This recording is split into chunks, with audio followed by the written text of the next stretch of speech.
겠습니다. 거룩하신 아버지 하나님 감사합니다. 저희들 방학 특강 요한계시록 오늘 마지막 시간을 맞이하여서 이제 새 언약의 완성이 되는 새하늘과 새 땅과 최후의 심판을 다루게 됩니다. 우리가 이것을 통해서 말씀을 더 보고 읽고 듣고 깨닫고 암송하며 우리의 생활에 적용할 수 있도록 지혜를 주시옵소서. 예수님 이름으로 기도드리옵나이다. 아멘. 자, 오늘 드디어 요한계시록 마지막 시간입니다. 요한계시록 19장부터 22장까지의 내용입니다. 근데 이제 이걸 자세히 다 들여다본다기보다는 일단 우리가 전체적인 큰 그림을 방학 특강을 통해서 한번 들여다보고 나면 우리가 일상생활에 살 때나 성경을 읽을 때나 나중에라도 계시록을 읽을 때나 그 몇 가지는 꼭 기억을 할 수 있게 되죠. 그 중에 하나가 뭐냐? 요한계시록은 시간 순서가 아니라 또 내가 본이가 나오면 그 본이라는 말을 한 단위로 끊어서 생각할 수 있다. 그 다음에 이 요한계시록은 숫자라든지 어떤 형상이라든지 이런 게 실제로 빨간 용이 막 돌아다니고 이게 아니라 상징이다. 상징이다. 이런 것들을 잘 생각을 하고 계시록을 읽으면 이제 그것이 조금씩 눈에 들어오기 시작할 겁니다. 단지 공포와 단지 불안을 야기하는 책이 아니라 우리에게 소망을 주고 위안을 주는 게 요한계시록입니다. 로마 시대 때 믿으면 잡아가지고 가두고 죽이고 고문하고 이런 와중에 계시록을 읽고 소망을 가진 사람들이 초대교회고 우리가 그 초대교회의 후예라면 요한계시록을 부지런히 읽고 이걸 통해서 말세를 살아갈 지혜를 얻고 또 소망을 얻어야 정상이겠죠. 자, 요한계시록 19장에 보면 요한계시록에 찬양이 세 군데 나옵니다. 5장, 7장, 19장입니다. 거기에 보면 19장 6절에 보면 또 내가 들으니 허다한 무리의 음성과도 같고 많은 물소리와도 같고 큰 우레소리와도 같은 소리로 이거 엄청난 한번 상상을 해보십시오. 많은 무리가 제가 미국의 무슨 크리스탈 처치 지금은 이제 엉망됐지만 크리스탈 처치가 있을 때 그 성가대 찬양이 몇백 명이 확 하는데 그 소리, 제가 가서 들었다는 얘기가 아니라 방송에서 보는데도 엄청났습니다. 그런 엄청난 무리의 음성이 함께 하나님을 찬양한다. 근데 많은 물소리. 여러분 폭포 어디까지 가보셨습니까? 혹시 남아메리카 이과수 폭포 가보셨습니까? 이과수 폭포라고 막 이렇게 엄청난 크기의 폭포가 있다고 합니다. 저도 안 가봤습니다. 그때 그 이과수 폭포를 넣은 그 남아메리카에 학회가 있어가지고 거기를 갈라 그랬는데 항공권이 그때 몇백만 원 하고 이래가지고 그래서 분노를 삼키면서 못 갔던. 그래서 이제 어디 폭포 이러면 제주도에 있는 무슨 바다로 바로 떨어지는 폭포는 본 적이 있습니다. 폭포라 치기에는 조금 쩔쩔쩔거렸습니다. 근데 그게 아니라 많은 물소리, 그야말로 쏟아지는 그런 물소리 같은 그런 큰 우레소리, 이런 소리로 하나님을 찬양하는 그 광경을 상상만 해도 심장이 벌렁벌렁합니다. 그러면서 이거는 이제 거의 뒷부분이니까 세상의 끝에 이제 할 것 다 하고 이제 찬양하고 이것만 남은 그런 상태지요. 얼마나 신나는 찬양이겠습니까? 그 다음에 이 추억이 생각나네요. 이제 그때 학회가 있어가지고 KTX 타고 서울로 올라갔다가 학회 마치고 내려오는 길인데 그때 제 옆에 이제 부산대학교 병원 기획조정실장님까지 앉아 계시고 얼마나 긴장을 했겠습니까? 학회 발표 딱 마치고 옆에 기조실장님 타고 딱 앉아 있는데 깊이 잠들었습니다. 근데 예수님께서 오신 거예요. 그래가지고 나팔 소리가 울리고 막 그래 예수님하고 불렀는데 깨보니까 KTX 아닌 거죠. 우와, 부끄러움은 저의 몫이었습니다. 기조실장님도 꼬박꼬박 졸다가 예수님 소리 듣고 깜짝 놀랐을 겁니다. 자, 어쨌든 그때의 그 꿈에서 얼핏 봤지만 그 엄청난 찬양 소리, 어쨌든 그런 것보다는 훨씬 더 현실적으로는 대단한 찬양이겠죠. 그러면서 19장에 우리가 즐거워하고 크게 기뻐하며 영광을 돌리세다 하면 뭐가 나오냐면은 어린 양의 혼인 기약이 이르렀고 그의 아내가 자신을 준비하였으므로, 우리 찬송 가사에 그런 거 있죠. 어린 양의 혼인 잔치와 신부가 준비되었네. 그게 여기서 나온 겁니다. 그래가지고 이 할렐루야 전능하신 주가 다스리네, 그것도 6절에 나오고 7절에 6절 7절 가지고 노래를 만든 게 그겁니다. 좋은 노래죠. 어린 양의 혼인 기약이 이르렀고, 어린 양의 혼인, 어린 양은 예수 그리스도, 신부는 교회입니다.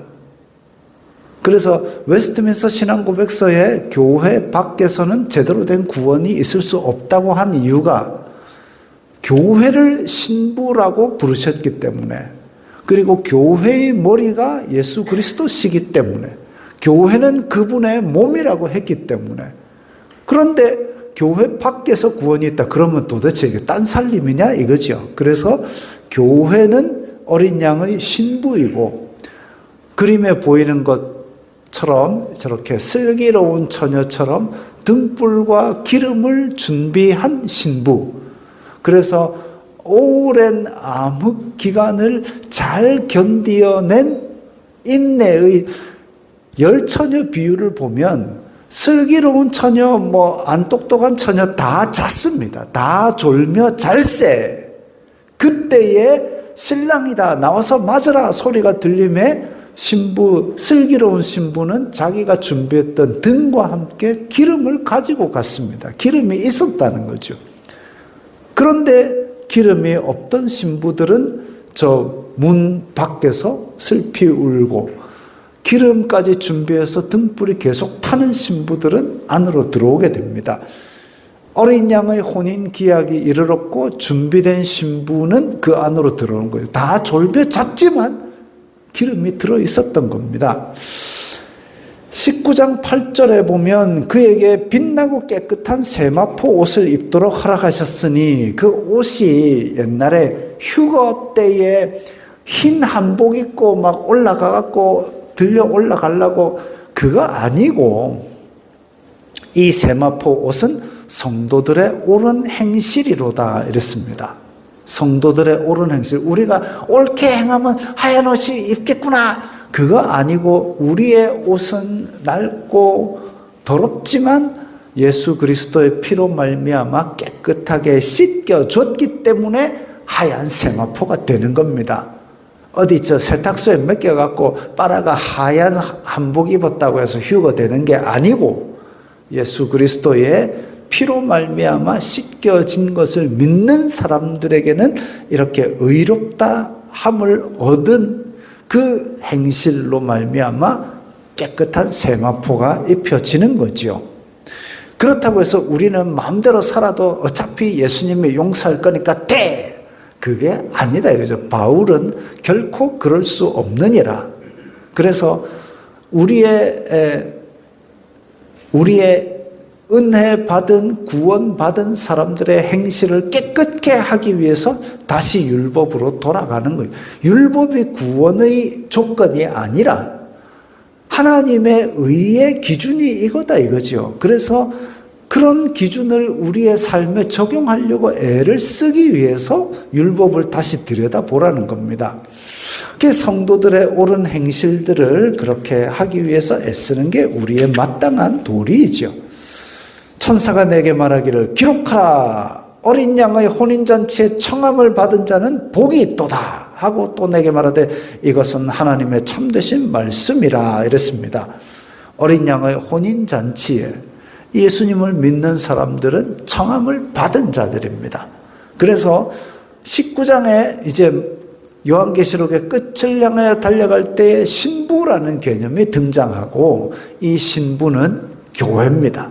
앞에 해를 옷 입은 여자, 앞에 24장로 다 교회입니다. 예수 그리스도의 신부된 교회를 상징하는 거지요. 자, 그 다음에 두 번째로 나오는 주제는 최후의 전쟁. 이 그림 이제 자주 보니까 정겹죠. 최후의 전쟁입니다. 최후의 전쟁은 19장 11절부터 나오는데 또 내가 하늘이 열린 것을 보니, 자, 또 내가 보니 나왔습니다. 시간 순서랑 관계없이 최후의 심판에 관한 내용을 그린 얘기입니다. 백마와 그것을 탄 자가 있으니 그 이름은 충신과 진실이라. 그가 공의로 심판하며 싸우더라. 저분의 이름이 그렇습니다. 그 눈은 불꽃 같고 머리에 많은 관이 있고 이름 쓴 것 하나가 있으니 자기밖에 아는 자가 없고 피 뿌린 옷을 입었는데 그저 옷이 빨갛습니다. 그 이름은 하나님의 말씀이라 칭하더라. 아, 이분이 예수님이구나. 앞에 나오는 백마 탄 자, 검은 말 탄 자, 이때 나오는 거는 전령이고 이 백마 탄 분이 예수님이시구나. 하늘에 있는 군대들이 희고 깨끗한 세마포 옷을 입고 백마를 타고 그를 따르더라. 저 뒤에 잘 보이지 않는 백마를 타고 따르는 군대가 있긴 있습니다. 뭐 별 할 일은 없지만 왜 할 일이 없느냐? 그의 입에서 예리한 검이 나오니 계시록 1장에도 예수님께서 입에서 예리한 검이 나오는 그런 분으로 묘사가 되고 있습니다. 또 히브리서에도 보면 말씀의 검이 나오는데 그 검은 예리하여서 우리의 심령과 골수를 찔러 쪼개기까지 하는 그런 검입니다. 그래서 그 하나님의 말씀은 우리의 마음속 깊은 곳에 있는 의도까지도 다 끄집어내어서 드러내 보여주는 겁니다. 그 예리한 검으로 이제 만국을 치겠고 우리가 읽는 말씀은 심령과 골수를 찔러 쪼개면서 우리의 속에 있는 더러운 걸 드러내서 회개하게 하지만 이 최후의 검이 나와가지고 다 후벼 파는 것은 만국을 치는 겁니다. 심판의 검이죠. 이 말씀에 의하면 너도 죄구나 이렇게 정죄를 하는 겁니다. 친히 그들을 철장으로 다스리며 철몽둥입니다. 철몽둥이가 시편에도 한번 나오고 그래서 질그릇 깨뜨리듯이 파삭파삭 깨뜨립니다. 또 친히 하나님 전능하신 이의 맹렬한 진노의 포도주 틀을 밟겠고 그 옷과 다리에 이름 쓴 것이 있으니 만왕의 왕이요 만주의 주라 했더라. 저 다리에 그 이름을 쓴 게 있습니다. 진노의 포도주 틀을 밟을 때에 포도가 나는 안 할 거야 하고 포도가 반항하는 거 봤습니까? 못 봤습니다. 그야말로 일방적인 권력으로서 그렇게 심판하시는 것을 말합니다. 누구랑 그러면 저렇게 싸우고 칼로 하고 쇠몽둥이로 부수고 밟느냐? 19장 19절에 보면 또 내가 봄에 그 대상입니다. 그 짐승과 자 그림 또 썼죠. 근데 9절 번지수가 다릅니다. 요 나중에 제가 밴드에 또 올려놓겠습니다. 자, 짐승과 땅의 임금들과 그들의 군대들이 모여 즉 용과 짐승과 거짓 선지자를 따르는 무리들이 꽉 있는데 그 말탄 자와 그의 군대와 더불어 전쟁을 일으키다가 저 공중권세 잡은 자가 세상 사람들을 다 이끌고 이제 마지막으로 예수님께 최후의 발악을 하고 반항을 해본다는 거죠. 근데 19장 20절 보면 저 누런 바다 짐승 밑에 계시록 19장 20절 써놨죠. 짐승이 잡히고, 원래 고대 전쟁의 개념에 왕 잡으면 끝입니다. 그 다음에 그 옆에 있는 땅 짐승, 거짓 선지자, 그 앞에서 표적을 행하던 거짓 선지자도 함께 잡혔으니 한 구절 안에서 지금 다 잡혔습니다. 그래서 바다 짐승 밑에 계시록 19장 20절, 땅 짐승, 거짓 선지자도 19장 20절, 한 절 안에 다 잡혔습니다. 이는 짐승의 표를 받고 그의 우상에게 경배하던 자들을 표적으로, 기적으로 미혹하던 자라. 이 둘이 산채로 유황 불 붙는 못에 던져지고, 자, 적 장군 셋 중에 둘이는 산채로 불 붙는 못에 던져졌다 그랬습니다. 나머지는 말탄 자의 입으로부터 나오는 검의 죽음에 모든 새가 그들의 살로 배불리더라. 그 새 날 나오는 장면도 몇 구절 있는데, 어쨌든 전쟁이라고 폼 잡고 대치했다가 예수님의 입에서 나오는 검의 말씀으로 다 쪼르미 심판받고 유황 불 붙는 못에 던져집니다. 끝입니다. 하여튼 지옥 그림 해가지고 검색해서 여러 개를 찾아보니까 이게 그나마 제일 성경에 묘사하는 거랑 비슷해 보였습니다. 그래서 가져왔습니다. 제가 지옥에 카메라를 들고 가서 찍어 왔겠습니까? 어쨌든 성경이 묘사하고 있는 것 중에 제일 그래도 유사했습니다. 그래가지고 계시록 20장에 넘어가면 이제 용 이야기가 또 나옵니다. 또 내가 보매 하고 나왔습니다. 시간 순서가 아니고 지금 아까 바다 짐승, 땅 짐승 저 둘이는 잡혀 죽는 그 불못에 던져지는 걸로 나오는데 용 어디 갔노? 용을 잡아야 되는데, 용은 20장에 어떻게 나오느냐 하면 원래 하늘에서부터 떨어졌지 않습니까? 떨어졌는데 무저갱의 열쇠와 끝이 없는 구덩이의 열쇠를 가지고 큰 쇠사슬로 계시록 20장 2절에 보면 용을 잡으니 곧 옛 뱀이요 마귀요 사탄이라 잡아서 1000년 동안 결박하여 무저갱에 던져 넣어 잠그고 그 위에 인봉하여 1000년이 차도록 다시는 만국을 미혹하지 못하게 하였는데 그 후에는 반드시 잠깐 노일이라. 그러니까 이것이 이제 전 천년설을 믿는 자들은 이거 7년 대환란 다음에 예수님께서 오셔서 그 다음에 1000년 동안 마귀를 잠가 놓는다. 시간 순서대로 해석을 하기도 하고, 우리는 무천년설이니까 예수님께서 오셔서 십자가에 달렸을 때에 마귀가 꽁꽁 묶였다. 예수님께서도 그 힘센 자의 집에 들어갈 때 그 사람을 결박하지 않고서야 어찌 그를 털어낼 수 있겠느냐 한 것처럼 예수님이 죽으심으로 마귀는 결박당했다라고 우리는 장로교에서는 그걸 믿습니다. 그래서 용은 잡혀있고 쫄따구니들이 막 설치고 있는 시대를 살아가고 있지만 우리는 예수 그리스도 이름으로 그 악한 권세들을 누르면서 왕노릇하는 게 지금의 천년왕국 시대다, 이렇게 보고 있습니다. 근데 3절 끝에 보면 그 후에는 반드시 잠깐 노일이라 이랬습니다. 왜일까요? 붉은 용도 심판의 대상입니다.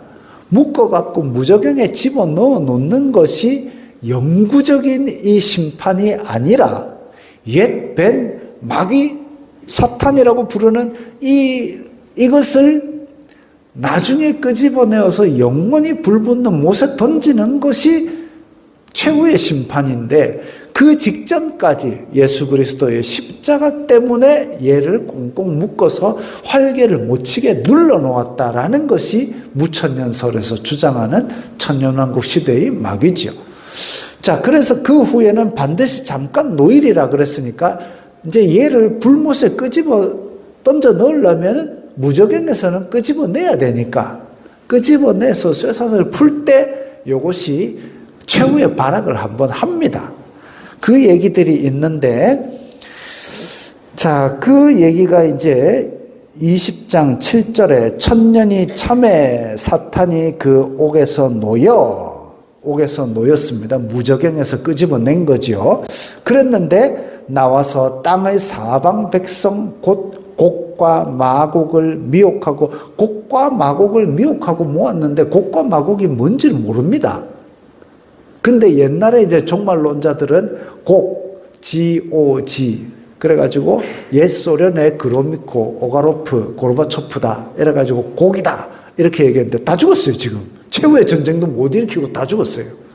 그래서 계시록을 가지고 누구다 끼워 맞추는 거는 할 필요가 없다. 왜? 상징이기 때문에. 곡과 마곡이 뭔지는 잘 모릅니다. 그러나 우리가 실제로 이 일을 겪게 되면 그게 곡과 마곡이구나라고 깨달을 날은 올 겁니다. 미혹하고 모아 싸움을 붙이리니 그 수가 바다의 모래 같으리라. 마지막 최후의 심판날 직전에 이제 사탄이 깨어나서 풀려가지고 이 세상을 크게 미혹해가지고 마지막으로 예수님을 대적하는 큰 전쟁이 일어날 때, 그러면 이 땅에 있는 성도들은 예수님의 재림을 기다리면서 그 마귀에 준동하는 걸 보게 될 겁니다. 어쩌면 박해받아서 죽을 수도 있어요. 어쩌면 그 시기가 더 길어질 수도 있습니다. 어쨌든 그것은 그러나 그리 길지 않는, 잠깐 옥에서 놓이는 거니까 우리가 버티는 거죠. 그들이 지면에 널리 퍼져 성도들의 진과 사랑하시는 성을 두루매, 즉 성도들에게 직접적인 위협을 가하려고 한다라는 거죠. 왜? 이 땅에 어쨌든 전쟁을 일으켜서 자기 세력으로 지금 성도들을 박해하고 예수님을 대적하기를 원하기 때문에. 근데 너무나도 싱겁게도 하늘에서 불이 내려와 그들을 태워버리고 끝입니다. 최후의 전쟁 해갖고 이리 싸우고 저리 싸우고 그거 없이 그냥 하늘에서 불이 내려와 그를 태워버리고, 그 말 말고는 싸움도 없습니다. 그리고 20장 10절에 보면, 즉 7절에 옥에서 잠깐 놓여갖고 10절에 잡혀갑니다. 끝입니다. 또 그들을 미혹하는 마귀가 불과 유황못에 던져지니, 아까 그 그림 여기에 같이 퐁당 끝 이겁니다. 4절 만에 그냥 끝났습니다. 거기는 그 짐승과 거짓 선지자도 있어 세세토록 밤낮 괴로움을 받으리라. 자, 그러면 우리가 생각할 수 있죠. 아까 앞에서 짐승과 거짓 선지자가 사람들을 미혹해가지고 싸우려고 하는데 말씀으로 말미암아 정죄받고 호라락, 그 다음에 용은 잠깐 풀려나가지고 남은 무리들 다 가지고 지금 전쟁을 하려고 그러는데 하늘에서 불이 내려 호라락 저 안에 퐁당퐁당 다 떨어지는 겁니다. 끝입니다. 멋있는 전쟁 씬 같은 거 없습니다. 왜? 하나님께서 특별히 하늘과 땅의 모든 권세를 예수님께 주셨는데, 예수님께서 새 언약을 주시고 마지막에 이걸 다 새 창조를 끝을 내고 그 권세를 하나님께 돌려드리기 위해서 지금 최후의 심판을 하시러 오셨기 때문에 치고받고 싸우는 게 아닙니다. 여러분 바프라고 치고받고 싸워봤습니까? 그런 거랑 또 그것보다 더 심한 거죠. 창조의 말씀이신 예수님께서 이 피조물 나부랭이들이 반항을 하고 있으니까, 자 이제 내 뜻과 다르게 갔던 것들은 심판한다 혹 하고 끝입니다.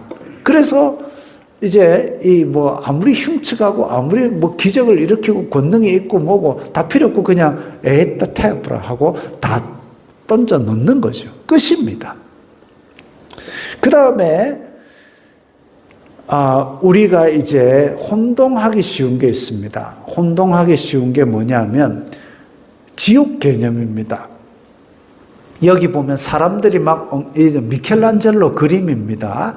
근데 사람들이 엉켜갖고 괴로워하고 있고 그 옆에 이제 흉측하게 생긴 것이 꼬쟁이를 휘두르고 있는데, 우리가 그래서 생각하기를, 이거 지옥에 있고 지옥에 가면 마귀가 고문을 하고, 옛날 왜 천국 지옥 간증 보면 그런 거 있잖아요. 마귀가 창으로 쿡쿡 쑤시고 집어넣고 이렇게 한다는데, 마귀는 지옥의 간수가 아닙니다.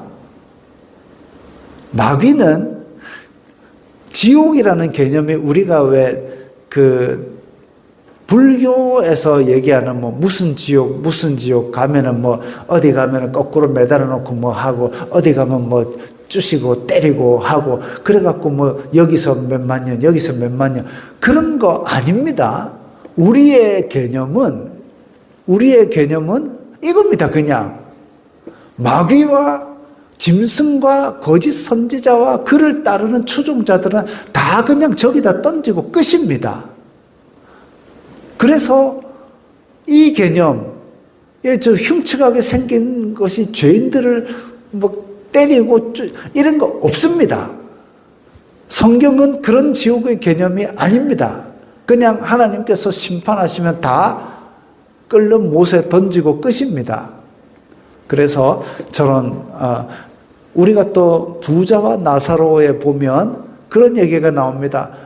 부자가 이제 타는 곳에서 고통하면서 여기에 물을 좀 찍어주세요. 너랑 우리 사이에 깊은 구렁이 있어서 오갈 수가 없다. 근데 거기에 들어가 있는 사람이 아이고 오늘 우리 자손들이 제사 드리는 날인데 가서 제사밥 좀 얻어먹고 올게요. 이런 거 없습니다. 그냥 들어가서 아이고 지글지글 타는 여기가 옛 사탄, 옛 뱀, 마귀의 자리이고 그리고 거짓 선지자와 짐승과 그를 추종한 자들의 자리입니다. 그 다음에 나오는 것이 이제 심판입니다. 심판.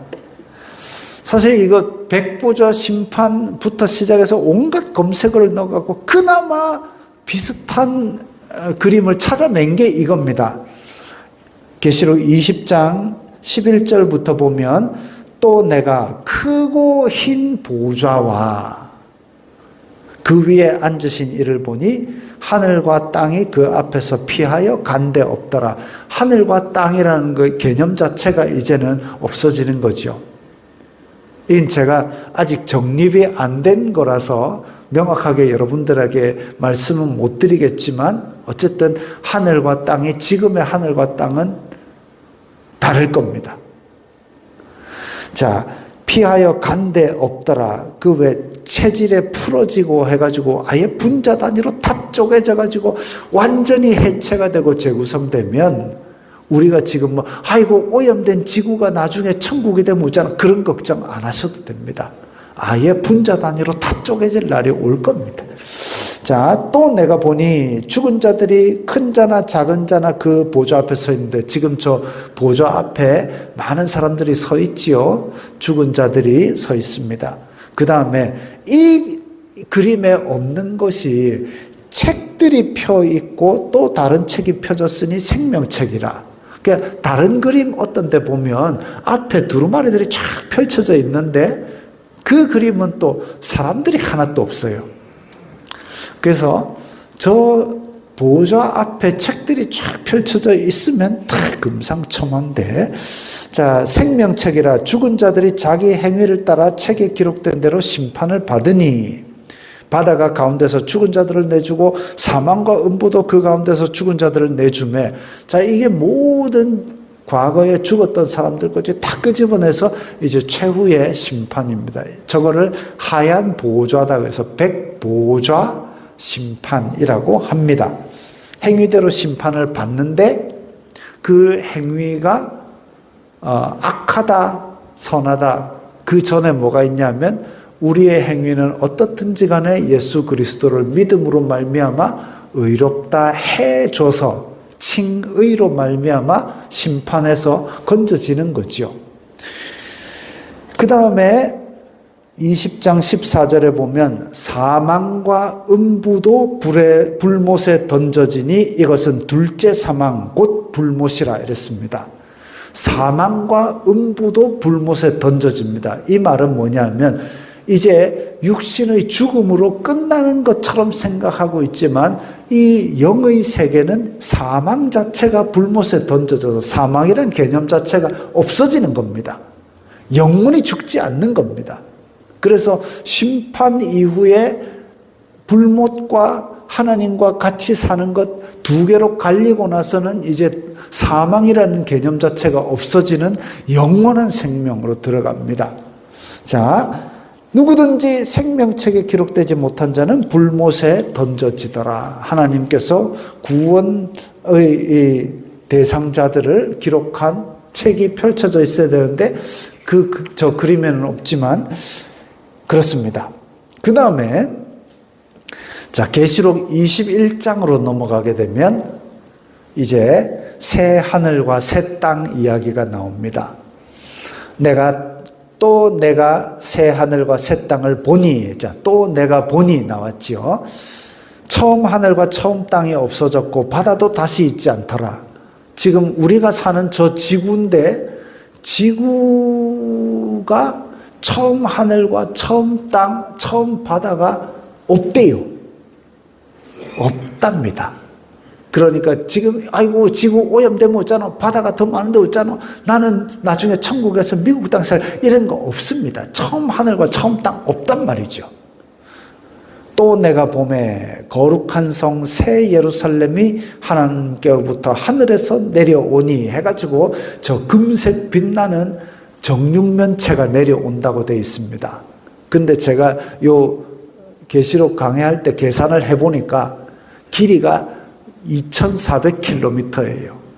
2400km로 가로 세로 높이가 되도록 그렇게 만들면 지상의 어떤 건축 재료로도 2400km짜리 세로 벽은 견디지 못합니다.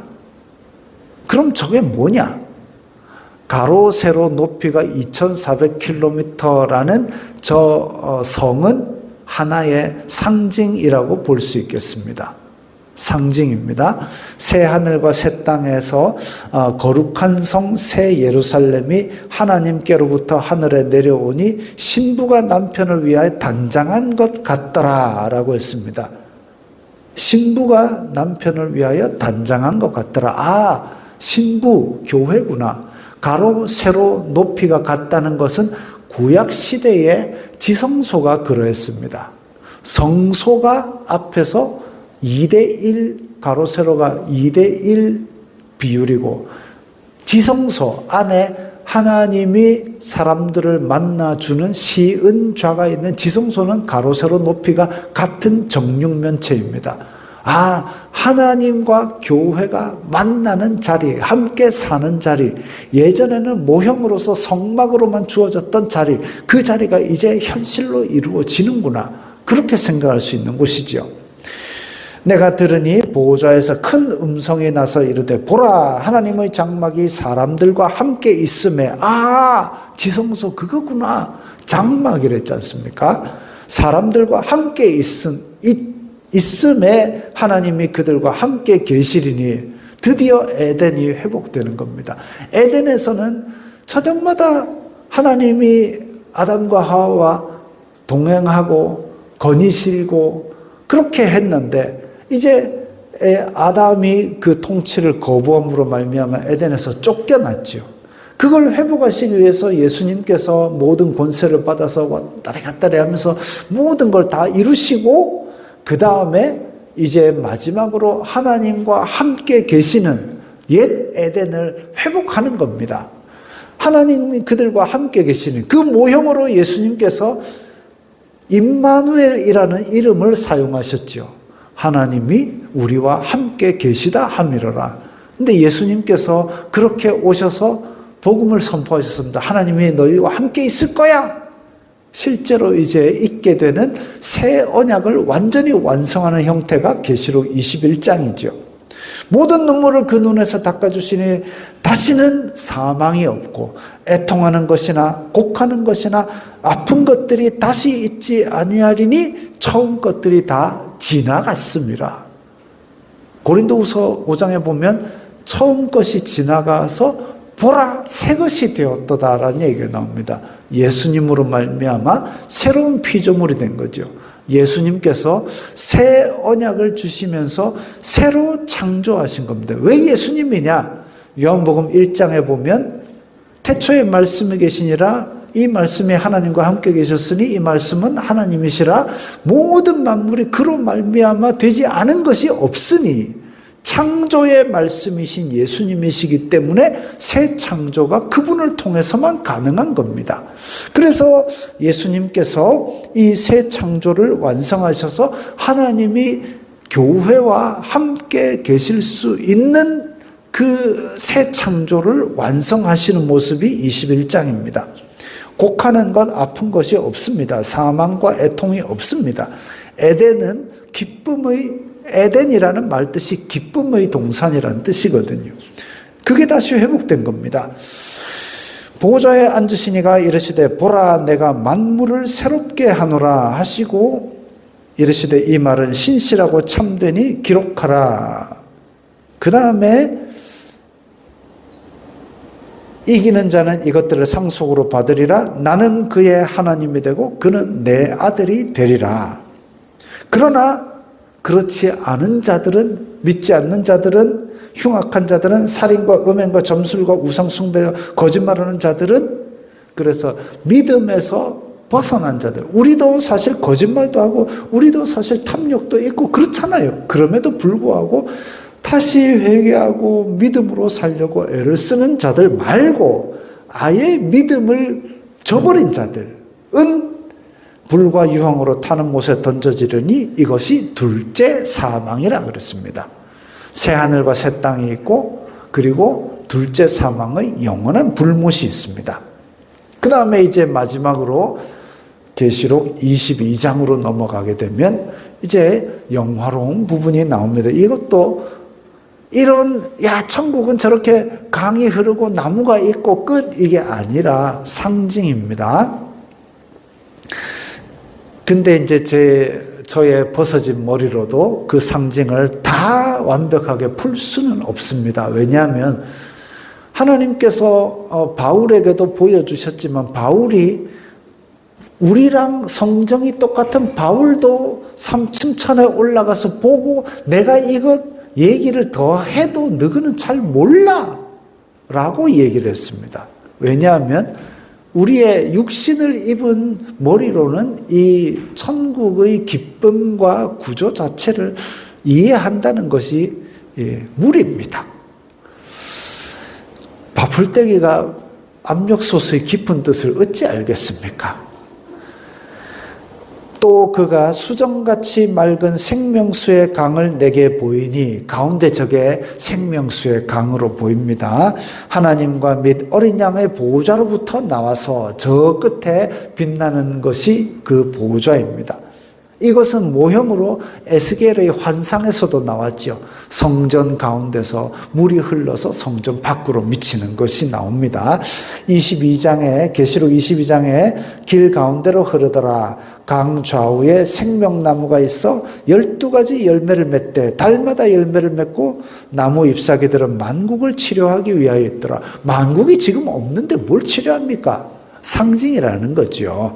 자, 그래서 생명나무 강가에 저렇게 생명나무가 있는 그런 모습을 보여주고 있습니다. 요거는 이제 나중에 자세히 강해할 때가 되면 이제 그런 부분에 대해서 강해를 하겠지만 아직 우리가 다 이해할 수는 없는 그런 상징들이라고 보면 됩니다.